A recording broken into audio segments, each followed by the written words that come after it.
Did you see the news about what is happening to the Druze community around Damascus and in southern Syria on Israel's northern border?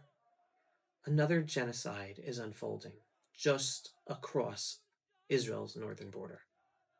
Now, I want you to watch this video of an Israeli Druze woman who is a citizen of Israel. Watch. להגיד דבר אחד, כן, שכל העולם ידע שהדרוזים תושבי מדינת ישראל הם הדרוזים בעלי המזל, כי הם חיים במדינת ישראל שיש עם העם היהודי שיש לו ערך לחיי אדם, אכפת לו מהאחר, ואנחנו חיים במדינה שלנו כעם אחד תחת שלטון אחד. החיים הם לא כל כך רעים, ויבוא יום ויהיה טוב, ונהיה אחרי הכל, ואנחנו צריכים להיות מלוכדים ביחד, כי אנחנו כוחנו באחדותנו. אם אנחנו מאוחדים ומלוכדים, אנחנו חזקים. אם אנחנו מפוזרים, כלום לא יעזור. ואנחנו נעבור את זה, גם זה עניין של פוליטיקה, וזה הכל יתחלף והכל יהיה בסדר, ויבוא ימים יותר טובים. אמן. וכולי תקווה שיבוא יום ויהיה שלום. אמן ואמן. ונחיה עם השכנים שלנו באהבה ובתקווה שכולנו נתחיל להיות כעם אחד תחת שלטון אחד. וואי וואי. תודה רבה על הכל. עד אין סוף למדינה שלנו. שיהיה עצמאות שמח. אמן. Did you hear? That is the truth. That is never heard in the media. Yet, while Israel is called an apartheid state, demonized and delegitimized for genocide and ethnic cleansing and baby killers, the world is silent as the Druze community of southern Syria right now is being massacred by the ISIS, Taliban, Al-Qaeda regime that now is in charge of Syria. Yes, massacred. And this is after this ISIS regime of Syria already massacred Alawites, Christians, and other minorities in the past few weeks. So because of this developing situation with the Syrian Druze, last week on Israeli Independence Day, Israeli Druze leader Afid Abad said the following, and I quote, "Our Druze brothers are in danger. Over the past 24 hours, we have been receiving horrific and shocking reports from southern Syria about a brutal massacre taking place in Druze villages such as Sakhnia, Ashrafia, Ramana, and Swaida. More than 300 civilians, including women, children, and the elderly, have been murdered in cold blood. Over 500 hostages are being held by armed terrorist forces on their way to destroy entire communities and execute innocent people. The entire Druze community is in real danger, and with them, the brotherhood, alliance, and blood connection that binds us, the Druze citizens of Israel, to our brothers across the border in Syria. Precisely on the day when the state of Israel celebrates its independence, we must remember that the Druze are not only loyal citizens, but full partners in our path, our covenant, and our shared blood. We cannot stand idly by while our community is being slaughtered before our eyes. I call for an immediate emergency meeting and for urgent governmental, humanitarian, and international action to stop the murderous rampage and protect innocent lives. Israel must prove its loyalty to the Jewish community, not just in words, but in deeds. The cry rising from Syria is also our cry. The world must not remain silent. End quote from this Israeli Druze leader. So what has the West been doing ever since this news about this massacre of Jews in Syria? Nothing. Worse, Europeans and Americans have been lining up to normalize relations with the very regime responsible for this bloodbath in Syria. Even a U.S. congressman last week had a visit with the new ISIS, Taliban, Al-Qaeda leader of Syria and said that this new ISIS-led Syria state should be included in the expanded Abraham Accords. That's a U.S. congressman saying that insanity.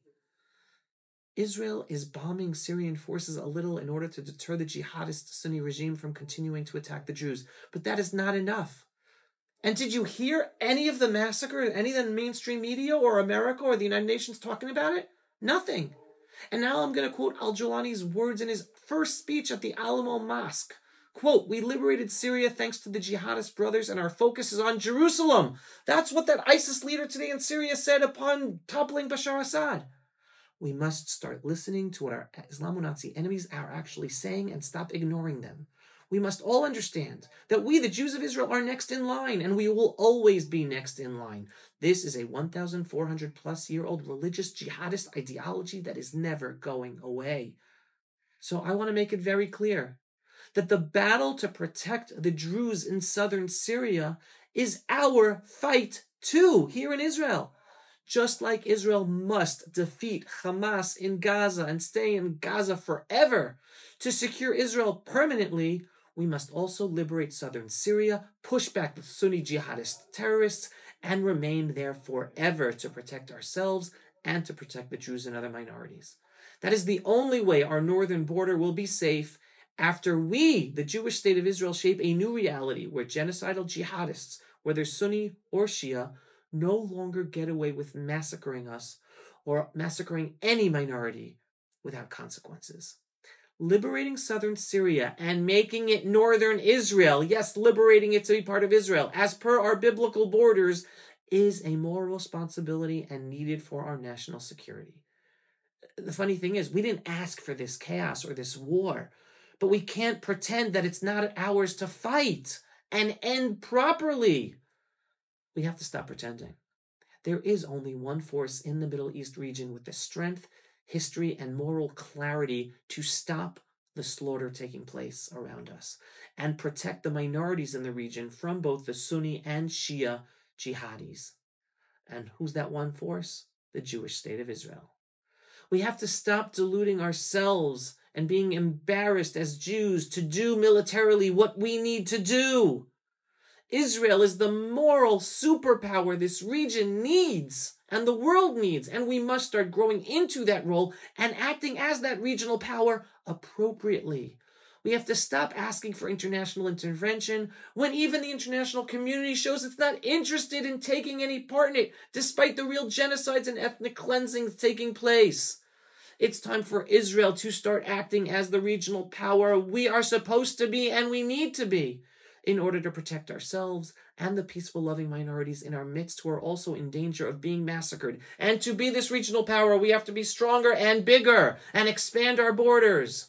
The brutal slaughter of our Druze brothers in southern Syria is not just a humanitarian catastrophe, it's a strategic wake-up call. The only real solution is bold and unapologetic. Israel must move in, liberate southern Syria from the horrendous terror there, and remain there permanently. No longer southern Syria, we must be making it northern Israel. No international force will protect the Jews there. No international force will defend Israel's northern border from either Sunni or Shia jihadi evil that will take control there.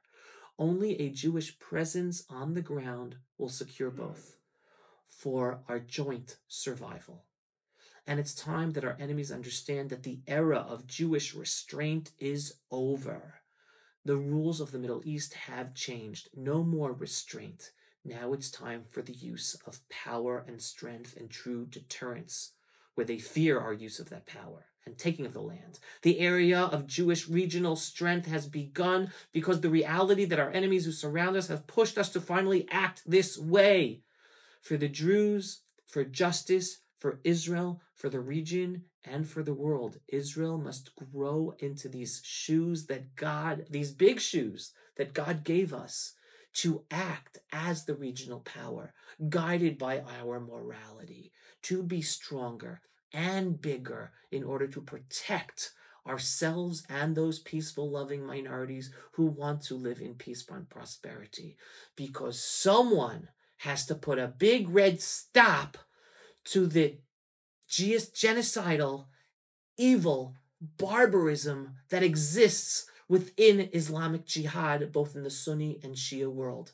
And as the world has proven, it is not willing to do it. And the Western enlightened world has proven it is not even willing to call it out as evil and deal with it as evil. It's up to us. It's up to Jews. Let's step up into our role. It's not just about giving water to children in Africa and giving charity to help the poor. Our role as the Jewish people, back as sovereign in our ancestral homeland, is to be a regional superpower in order to protect ourselves and all those around us who are interested in life, liberty, and prosperity. Because we all should have been woken up. We are surrounded by evil, and this evil is spreading at a fast rate throughout the Western world, in Europe, in Canada, in Australia, in New Zealand, in South Africa, in America. And your Western governments are not willing to stand up against it. Little by little, they are infiltrating your own systems of power and governance. And your elected officials, because they have so many Muslim voters, are not willing to risk their political future and call out the evil that is on the march to also destroy your freedoms and liberties and ability to prosper in your countries. So us Jews, we have to own our identity. We have to own our historic role, not just as the beacon of morality, but the usage of that morality by being a strong, powerful military force here in the Middle East, the epicenter of the evil, genocidal, religious ideology of jihad that's out to destroy us all. Hence, no more being embarrassed by doing what we have to do with our military to end this evil. We must be stronger and bigger and expand our borders. And we have to own that, understand that, and celebrate why that is the right thing to do and support it. Am Yisrael Chai. This is what you get by signing up for the daily belief-based, inspiring, politically incorrect truth from the Pulse of Israel. If you are not yet a subscriber, what are you waiting for? And these are videos and messages we must get seen by many more people. We must expand our programming, and we need your support. Large donations or small donations, every donation helps. And we want to make this impact and protect all of us. So if you have not yet made a donation, or if you have, well, thank you. And we're always looking for more whenever you're able to. Just visit pulseofisrael.com and click on the donate button. Shalom, everyone, and thanks for watching. Pulse of Israel, frontline videos from the Holy Land. Support our work by donating today.